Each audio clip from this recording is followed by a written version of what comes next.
네, 모두들 평안하시죠? 음, 지난 주일 저희가 사사기 19장을 봤었는데요. 설교하고 나서 19장을 한 번 더 설교해야 될 필요성을 느껴서요. 준비를 했고 준비해 놓고 보니까 또 걸리는 문제가 있었어요. 뭐냐면은 이제 그 설교 내용 중에 두 가지를 봐야 될 필요성을 느꼈거든요. 그러니까 그 사사기 19장은 그 사사기 저자가 그 등장 인물들을 통해서 이야기하고 싶은 주제가 두 개가 있습니다. 하나는 접대 관리, hospitality code라는 그 접대 관리에 대한 거고, 또 하나는 레인을 통해서 볼 수 있는 율법적 신앙이거든요. 그래서 오늘 접대 관례와 율법적 신앙에 대해서도 말씀을 드리고, 다음에 하나 더 영상 강의가 하나 더 있는데, 그때는 이제 절기에 대해서 말씀드리면서 한국교회 굉장히 뿌리 깊은 율법적 신앙을 말씀을 드리려고 합니다. 그래서 두 개의 영상 강의를 새로 만들었습니다. 잘 보시면 좋을 것 같습니다. 이제 사사기 저자가 19장에서 문제를 삼고 있는 이제 스토리는 스토리대로 흘러가지만 그 스토리 안에 숨겨져 있는 말하고 싶은 그런 주제가 있거든요. 그 중에 하나가 이제 접대 관례입니다. 그래서 접대 관례에 대해서 살펴보려고 합니다. 그래서 구약 성경 중에 신명기서를 보시면 그렇게 나와 있습니다. 17절, 18절에서는 하나님이 어떤 분이신가를 설명하세요. 그렇죠? 그리고 18절에서 조금 더 자세하게 고아와 과부를 위해서 정의를 행하시는 하나님, 그리고 나그네를 사랑하여 그에게 떡과 옷을 주시는 하나님이라고 이제 하나님을 소개를 하고, 그리고 19절에서 그러므로 너희도 나그네를 사랑하라. 나그네를 사랑하라고 하는 거에는 하나님이 어떤 분이신가에 대한 근거가 있고, 또 한 가지는 전에 너희도 애굽 땅에서 나그네 되었다. 그렇게 애굽 땅에서 나그네 되었던 고통 속에 있던 너희들을 하나님께서 구원해내시지 않았느냐. 그러므로 너희들도 나그네를 사랑하고 도하라 라는 겁니다. 그걸 이제 우리가 접대 관례, hospitality code라는 말로 이제 표현을 합니다. 그 표현을 조금 기억을 꼭 해두시면 좋을 것 같아요. 접대 관례, 그러니까 뭐 관례에 의해서 뭐 뇌물 먹이듯이 접대하는 이런 개념하고는 완전히 다른 개념이죠. 구약에만 나올 뿐만 아니라요, 신약에도 아주 중요한 주제로 나옵니다. 마지막 심판 날 때 양과 염소로 나누고, 그렇죠? 그리고 임금이 그 오른편에 있는 사람들에게 이야기할 때 그 하나님께서 예비하신 나라를 상속받는 근거로 무엇을 제시하냐면 이신칭의의 개념이 아니고요. 이신칭의의 다른 측면을 설명하겠죠. 뭐라고 말씀하냐면 내가 쥐릴 때, 또 목마를 때, 나그네 되었을 때, 헐벗었을 때, 병들었을 때, 옥에 갇혔을 때 너희가 나를 영접하고 대접을 했다. 라는 것을 근거로 하나님 나라를 상속받으라고 말씀하신 장면이 나옵니다. 그러니까 이제 우리 한국교회는 너무 이신칭의만 강조한 측면이 있거든요. 틀린 말은 아닌데, 그래서 어떻게 우리의 삶을 살아야 되는가에 대한 그 부분이 너무 약하거든요. 그렇죠? 그래서 접대 관례를 예수님께서도 이렇게 중요한 주제를 이야기하실 때 말씀하셨거든요. 그래서 구약뿐만 아니라 신약에 있어서도 동일하게 접대 관례는 굉장히 중요합니다. 그렇죠? 구약에서도 그랬고 예수님께서도 하나님 나라를 상속하는 그런 중요한 주제를 말씀하실 때 접대관례를 말씀하셨고, 바울도 역시 그 교회의 지도자, 장로, 감독, 뭐 지금으로 얘기하면 목사와 장로 개념이겠죠. 그 감독의 자격을 말씀할 때도 한 아내의 남편을 이야기하고 또 역시 나그네를 대접하는 그것을 강조를 했거든요. 그러니까 이게 전부 다 그 접대 관례에 관한 구약부터 신약까지 쭉 이렇게 흘러나오는 성경 속에 계속해서 쭉 흘러나오는 아주 중요한 교훈이라는 겁니다. 그렇죠? 그래서 이 접대 관례를 우리가 개인적으로나 가정적으로나 교회 공동체적으로도 아주 중요하게 여기고 그 말씀에 따라서 우리의 삶과 사역을 살아야 된다는 겁니다. 이제 이런 배경 지식을 가지고 19장을 보시면 사사기 저자가 등장인물들을 통해서 이야기하고 싶은 주제를 우리가 발견할 수 있다는 겁니다. 어떤 좀 기둥이나 축으로 표현하기도 했는데 이제 등장인물 우리가 볼 수가 있잖아요. 한 노인이 있어요. 레인을 집으로 영접해서 접대한 한 노인. 그래서 에브라임 산지에서 기부와 성읍으로 이주해서 살고 있었던 한 노인. 이 사람은 영접하고 접대했어요. 근데 기부와 성읍 사람들이나 불량배들은 영접하지 않았어요.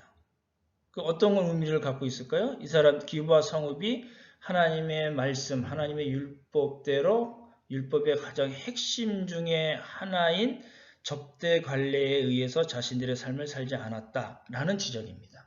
게다가 불량배들은 어떻게 했어요? 그죠? 결혼 이외에 일들을 통해서 성적 만족을 취하려고 했고, 그렇죠? 접대 관례를 정면으로 어긴 사람으로 등장을 하는 겁니다. 그렇게 이제 사사기 19장을 한 측면을 보시면 좋을 것 같습니다. 아까 말씀드렸던 대로 이런 접대 관례에 관한 이야기가 왜 나왔는가? 사사기 저자의 의도가 뭔가라는 거예요.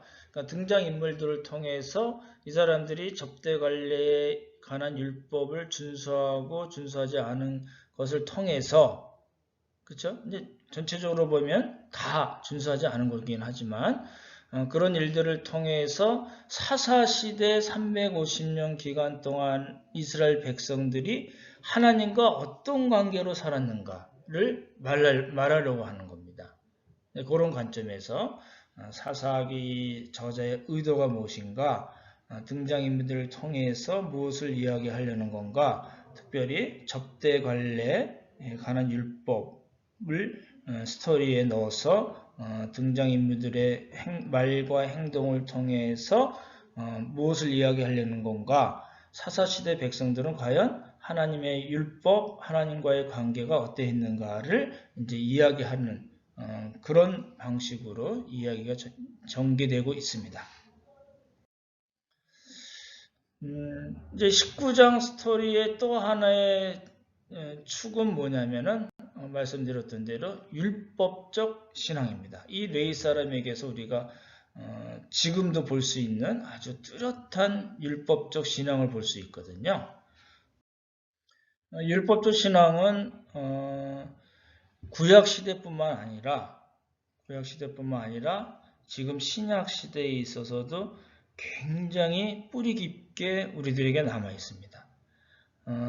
요나단 사건 때 말씀드렸던 거는 일종의 무속신앙, 기독교적 무속신앙에 관계된 것을 말씀드렸다고 그러면 19장에서는 그야말로 율법적 신앙을 우리가 충분히 볼 수 있습니다. 율법적 신앙에 반대되는 걸 우리가 복음적 신앙이라고 그러잖아요. 그 부분을 살펴보려고 합니다.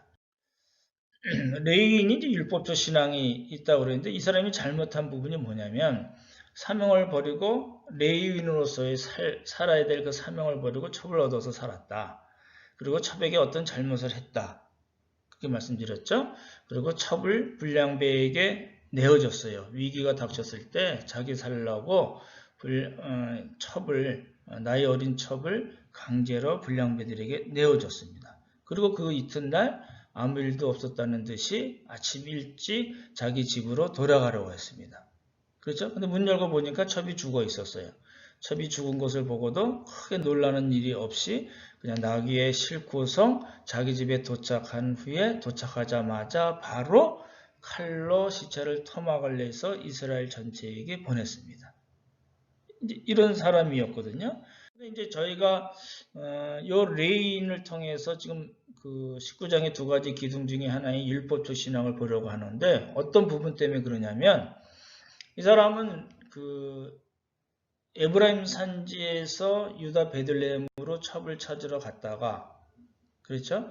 그래서 4박 5일이 있고 오후쯤에 떠나서 하룻밤을 자야 됐는데 여부스 그러니까 이제 나중에 다윗 왕이 정복을 하잖아요. 그 예루살렘인데 여부스에서 하룻밤을 자려고 하지 않았습니다. 왜요?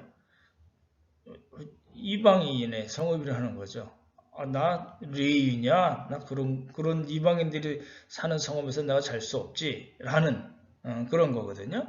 그리고 노인이 어디서 와서 어디로 가느냐 물었을 때 이 사람이 한 말 때문에 그렇습니다. 내가 여호와의 집으로 가는 중입니다. 라고 얘기했어요.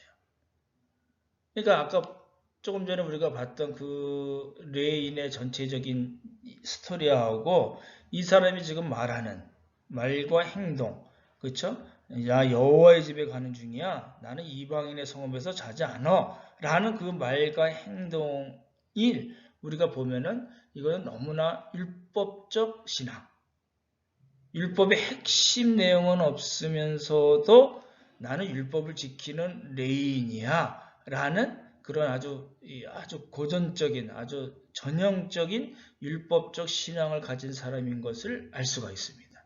거기에 대해서 조금 더 살펴볼게요.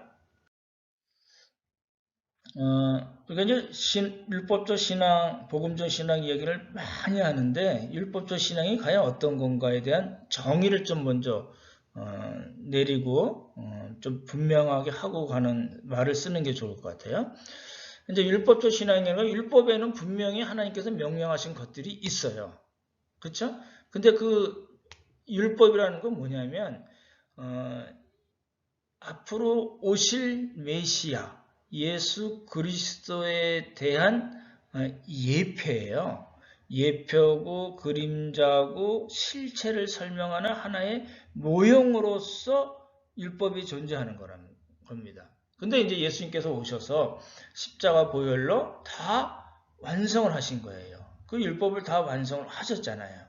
그래서 그래서 지금은 율법이 이미 다 완성되었고 그 율법의 실체이신 예수님이 오신 거예요. 여기 좀 명확해야 됩니다. 율법 자체가 나쁜 거 결코 아니고요. 하나님의 선함의 표현이거든요. 너희들 당연히 이렇게 해야지라고 얘기하는데 그 율법은 뭘 의미하냐면 예수 그리스도, 메시아, 예수 그리스도를 예표하고 그 실체이신 예수 그리스도를 설명하는 하나의 모형으로서의 역할을 한 거거든요. 그래서 예수님이 오신 이후에는 율법이 이제 그 역할을 다하게 된 거거든요. 근데 이제 문제는 뭐냐면 그럼에도 불구하고 율법의 핵심이 아닌 율법의 핵심을 우리가 버리면 안 됩니다. 당연히 그렇잖아요. 율법의 핵심이 아닌 율법 조항대로 사는 신앙생활을 한다는 거거든요. 이거는 그래서 우리가 뭐라고 얘기하냐면 이건 율법적 신앙입니다. 라고 얘기하는 겁니다. 이게 율법적 신앙이 신약에만 있었던 것도 아니고요. 구약에만 있었던 것도 아닙니다. 구약에도 당연히 있었고 신약에도 여전히 존재하고 있는 겁니다. 근데 그거에 대해서 우리가 좀 봐야 된다는 거죠. 그래서 율법적 신앙은 이제 나중에 절기에 대해서도 말씀을 드리겠지만 이러한 율법적 신앙은 시대착오적인 신앙이라는 겁니다. 그렇죠? 이미 예수님께서 완성하신 그 율법에 얽매여서 산다는 겁니다. 그래서 율법적 신앙은 사람을 얽매이게 합니다. 내가 이거 안 하면 큰일 날 텐데 이거 했다가 나한테 무슨 집에 우환이 생기는 거 아니야? 무슨 우리 아이들이 다치거나 사고가 나는 거 아니야? 뭐 이렇게 사람을 두렵게 만드는, 그렇죠? 우리에게 자유를 주는 것이 아니라 사람을 얽매이게 하는 그런 신앙이라는 겁니다. 전혀 복음적이지 않습니다. 그렇죠? 이러한 율법적 신앙은 예수님의 보혈의 공로를 부인하는 결과를 가져오기 때문에 우리가 아주 경계해야 할 그런 신앙 스타일이라는 겁니다. 근데 너무나 많습니다. 이제 퀴즈로 넘어갈게요. 사사기 19장 토막 사건에 두 가지 주자가 있다고 그랬죠? 그렇죠? 기억나시나요? hospitality 코드하고 율법적 신앙. 그렇죠? 그래서 접대 관례와 율법적 신앙이 그 등장 인물들을 통해서 지금 사사기 저자가 우리들에게 이야기하고 있는 겁니다. 그런 방식으로 19장을 보시면 좋을 것 같고요. 신명기 10장 아까 보여드렸던 구절인데 뭐가 들어갈까요? 고와 과부를 위하여 정의를 행하시며 뭐예요? 나그네를 사랑하여 그에게 떡과 옷을 주시는 하나님. 그렇기 때문에 우리도 너희는 누구를 사랑하라? 나그네를 사랑하라. 왜요? 전에 너희도 애굽 땅에서 나그네 되었음이니라. 애굽 땅에서 나그네 되었던 이스라엘 백성들을 하나님께서 사랑하시고 구원하시고, 그쵸? 먹이시고 입히시고 하나님의 자녀로 삼아주셨다는 거잖아요. 그래서 나그네 답이겠죠? 마태복음 아까 예수님께서 하신 말씀, 하나님 나라를 상속할 수 있는 근거가 무엇인가? 당연히 믿음이죠. 근데 믿음의 다른 측면이 무엇인가를 설명하는 거잖아요. 내가 줄일 때 너희가 먹을 것을 주었고 목마를 때 마시게 하였고 뭐예요? 나그네 되었을 때 영접하였고 언제 옷을 입혔어요? 헐벗었을 때. 언제 돌봤어요? 병들었을 때. 언제 와서 보았어요? 갇혔을 때. 그렇죠? 그러니까 이제 뭐 줄일 때, 목마를 때, 나그네 뭐 이런 내용들은 다 각각의 상황을 이야기하는 것이 아니라 사회적인 약자, 우리의 도움이 필요한 사람들의 상황을 이야기한 것으로 보시면 좋을 것 같습니다. 그래서 나그네, 헐벗었을 때, 병들었을 때, 갇혔을 때. 그러니까 이게 이제 우리 개인이나 가정이나 교회 공동체가 어떤 삶을 살아야 되고 어떤 사역을 살아야 되는가에 대한 지표입니다. 그렇죠? 기준이 되는 말씀입니다. 그렇죠? 이 기준에 맞게 우리의 삶을 살아야 됩니다. 디모데전서 바울 이야기했었죠. 하나의 남편 그리고 뭐예요? 나그네를 대접하라. 이거는 그 구약뿐만 아니라 신약 내내 지금도 유효한 하나님의 말씀입니다. 그렇죠? 나그네를 대접하십시오. 그래서 사사기 19장 등장인물의 그 접대 관례를 나타내주는 세 사람이 있죠. 그렇죠? 한 노인과 베냐민 지파의 기브아 성읍 사람들, 그리고 그 기브아 성읍에 살고 있었던 불량배들. 그렇죠? 그 세 인물들을 보시면 좋을 것 같고요. 그 세 등장인물들 기억하시겠죠? 한 노인, 기브아 성읍 사람들, 기브아 성읍은 베냐민 지파에 있는 성읍입니다. 그리고 그 기브아 성읍의 불량배들. 그렇게 이제 세 등장인물을 보시면 좋을 것 같고, 요거는 접대 관례에 관계된 사람들로 보시면 좋을 것 같고, 율법적 신앙은 누군가요? 레인이죠. 그렇죠? 그렇게 보시면 좋을 것 같습니다. 다음 영상 강의 때는 율법적 신앙을 조금 더 자세히 보려고 합니다. 절기를 중심으로 보려고 합니다. 여러분 이 내용들을 잘 기억하시고 19장 두 번째 설교를 들으시면 좋을 것 같습니다. 수고 많으셨습니다. 샬롬 샬롬.